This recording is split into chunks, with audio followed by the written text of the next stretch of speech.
চলো আজকে বাঙালি শেষ পাতের একটা খাবার বানাই। তো দেখতে থাকো আর সাথে থাকো তোমরা। এর লাগে লই লাইলাম 2টা আম আর 3টা টমেটো লইছো। তো আম তবে দুটোটা ভালো না, একটা কিন্তু ফসা আম। আর যেহেতু আমার কোনো আমের গাছ নাই না, তো আমটা আমি চাইয়াই নিছি। তো অন্যের গাছের ইয়েটা আমার ননাসের ঘরে পড়ে, তো তানে কইসাম, তো 2টা আম দিছিলা, তার মধ্যে একটা ফসা দেখলে তো কাটি লেছি। এগুলো টমেটো আর আম কাটিয়ে রাখছি। তারপরে কড়াই বসাইলাম। একটু যেহেতু তিল গুঁড়া নাই আর একটু নারকেল গুঁড়া হলে ভালো হয়। তো বাদামটা একটু ভালো করে ভাজি, আর খালি কড়াইয়ের মধ্যে কিন্তু ভাজি, আর তারপরে এটা পেস্ট করবো। হ্যাঁ, এদিকে আরেকটা কড়াই বসাই দিছি। বসাইয়া তেল দিয়ে দেখো ফোড়ন দিলেছি, শুকনো মরিচ দিছি।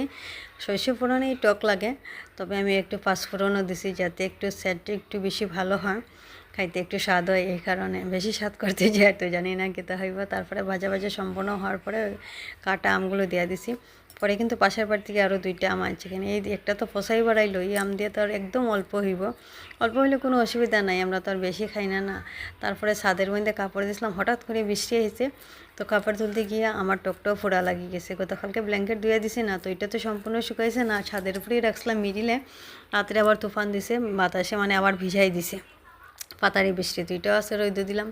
তারপরে নিয়ে আইলাম। তারপরে দেখো আমি একটু গুড়টাও দিয়ে দিলাম। গুড় দিলে কালারটা সেই সুন্দর হয়, এই কারণে গুড় দিছি। আর গুড়টা অনেক দিনের পুরানা ঘরের মধ্যে আসলো। তারপরে একটু খেজুর আঙুল দিয়ে ভাঙিয়ে দিলে আর খেজুর। আর এদিকে বাদাম তো বাটিয়ে রাখছে ফসল নোনার মধ্যে, দেখতে পাইরাই তোমরা পাইছো, পাইরাই কিতা পাইছো। তো ঠিক আছে, এই টকবক টকবক করে যখন ফুটা সম্পূর্ণ হয়ে যাবে, তারপরে একদম লাস্ট টাইম বাদামটা দিব। তারপরে একটু নিজে টেস্ট করি এদিকে নুন চিনি কীরকম হয়েছে। তো দেখাইয়া দেখলাম সেই স্বাদ হয়েছে, তবে আমার বড়ের লেগে একটু মিষ্টি কম হয়েছে, যেহেতু আমি প্রচুর টক না, এই কারণে লাস্টে আমি একটু বাদাম গুঁড়াও দিয়ে দিলেছি। দেখো বাদাম গুঁড়া দিয়ে কিন্তু নামাই দিব। একটু একটু জাল হওয়ার পরই টকটা নামানি মানে সময় হয়ে যাব। তো এই অপেক্ষাটুকুই করিয়ান। তারপরে দেখো টকটা আমার হয়ে গেছে, অলমোস্ট হয়ে গেছে।